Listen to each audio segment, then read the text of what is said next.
I lost my dad to Alzheimer's, so I know how difficult it is to watch someone you love slowly fade away. As more people live into their 80s and beyond, more families will experience the devastating emotional and financial costs of this disease. I believe we're on the cusp of a big breakthrough in Alzheimer's R&D.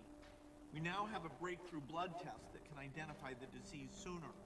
This is the time to accelerate the progress before the big costs hit countries that won't be able to afford the high-priced therapies and where the budget implications of this epidemic could devastate health systems.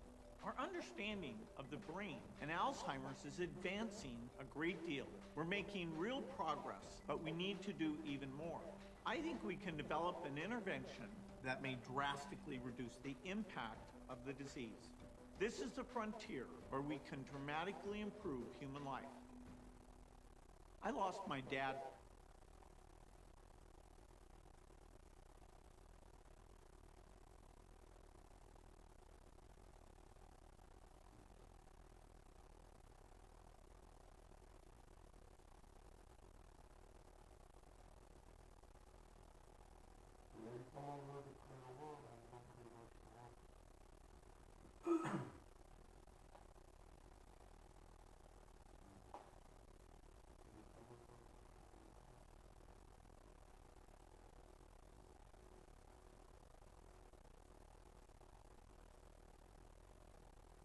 Dems greenlight violence. That's the focus of tonight's angle.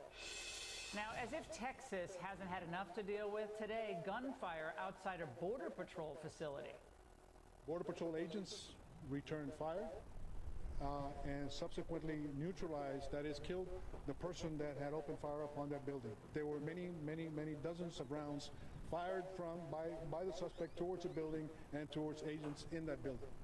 Now, no federal agents were shot, but a local police officer was hit and is in stable condition. And there was another violent attack on Thursday outside an ICE facility in North Texas when an Alvarado police officer, he was shot in the neck. Multiple people fired shots from the crowd. Several are in custody.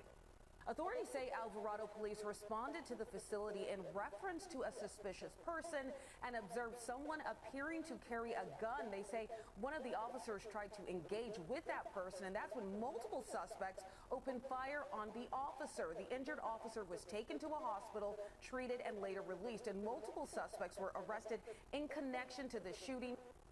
When Americans wonder how things got so violent on the left, they should know that the main culprits are the media and the Democrat Party.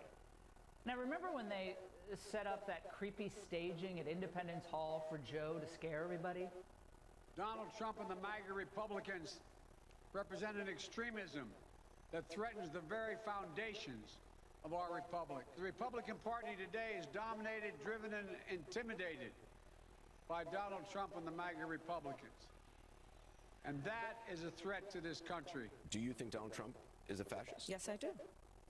Yes, I do. And ABC, right before the election, even did a poll about it. Ooh, half the country thinks Trump's a fascist. Now, for years and years, right up until present day, they have done everything they could to convince young people that ours is a racist, dangerous, evil country, and that we shouldn't be proud of it. How many commencement addresses have begun with, "I first want to say that we're living on stolen land"? So annoying. And if the country is so intrinsically evil, then the law enforcement it deploys to protect that country must be evil as well, in the illogical, logical thinking. Well, that's what the squad wants you to think.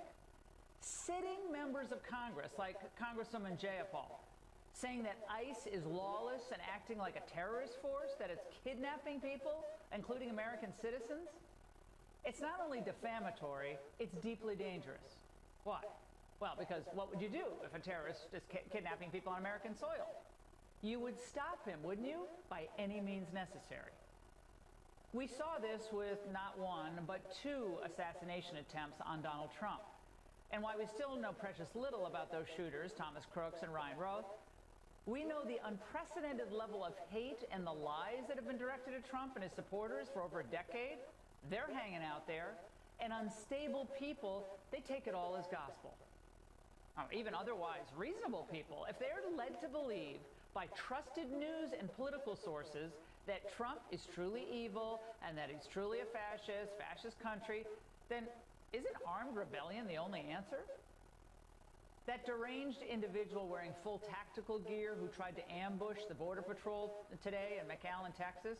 Yeah, apparently thought so. Now, this is what Democrats knew would happen. They knew it, and yet they never tamped down the rhetoric.